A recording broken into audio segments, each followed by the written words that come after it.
It's my pleasure to run you through the journey so far for Digital Learning Magazine and what we have been doing. This is the first initiative in terms of doing an event specifically for the higher education sector.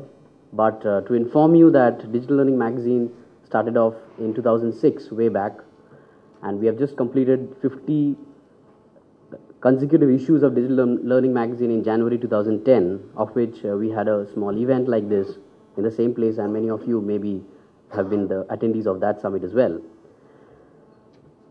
To take you through the journey of Digital Learning Magazine so far, as many of you must be knowing that Digital Learning is currently the only monthly magazine in India and maybe in the whole of Asia Pacific region which is focusing into ICT and education specifically. Well, our mandate has just not been only to publish magazines, but to nurture the whole e-learning community as a whole, not just in India, but across Asia Pacific and maybe across the globe. There has been a tremendous increase in the e-learning segment, both from the user end as well as from the technology providers end in the last few years. The revolution has been happening at the global level in many other countries abroad, but the wave has really touched upon the Indian shores over the last few years. And since even before it actually came to the Indian territory, Digital Learning Magazine started exploring this area because we thought, and particularly from the management level, that this sector is one area which needed a lot of knowledge sharing, a lot of exchange of experiences. All of us are trying to do a lot of new things, but we need to come to a conclusion to find out what is best for all of us.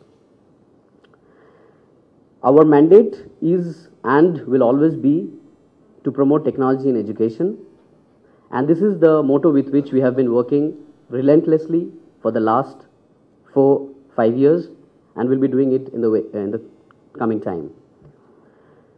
Well, as I emphasized, knowledge sharing on ICT in education has been our mandate, and we have been organizing many forums like this. Many of you must have attended our previous events, which we do under the banner of E-India or the E-Asia. And in all these events and also the magazines that we publish every month, the core objective was to help the users, the technology developers, the researchers and the academicians, and also the policymakers in the government to understand the benefits of the e-learning in Indian education sector, adapt it, not just copy it, what has been there in the Western world, but to understand our core strength areas, our challenges, and customize it in a way which gives the best ROI and also the best outcome in terms of improving the learning environment and the overall education sector per se. This is a brief of what we did. I think I've covered most of these points already.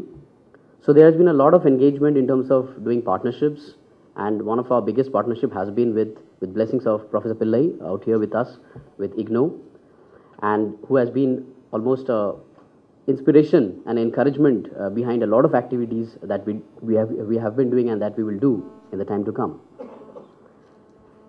This is a pictorial narration and a glimpse of some of the forums that we have organized before, like the E-India one last year. This year will be the 6th year of annual edition of India, and will be happening in Hyderabad in August 4th to 6th.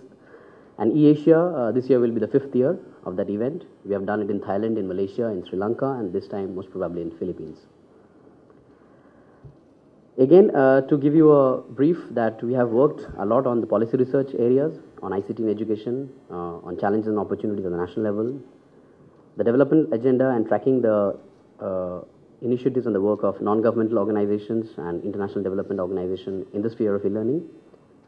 We have been covering a lot of, from the corporate side, as I said, we have been covering across Asia, India, and the corporate world, and the event updates that have been happening all around. And just to nurture and give an opportunity to some of the champions of e-learning who have been working in different corners of the country, we have started off very soon, very lately actually, a section called My Journey in the magazine, in which we are profiling one person every issue to give the readers our whole network of stakeholders to understand that how each people is putting their contribution in terms of developing the whole community. So again, I will not take much time. I'll just again run through the slides. There has been a number of authors. Many of the authors are actually sitting in this dais. We are again extending our warm gratitude to all of them, and they have been our inspiration. They have been our contributors. As I said, we had a global reach, and we will continue to do so in the time to come. We have developed some very strong partnerships and alliances, and we will do it more so in the time to come. And definitely, we are not just a print magazine. We are also online, very much online. We reflect completely on the web, and all our issues are archived out there. In fact, many of you have been our online readers as well. So this is a glimpse of the portal of DigiLearning. And I end here and transfer and hand over the proceedings to Rajeshri to go ahead. Thank you. Thanks for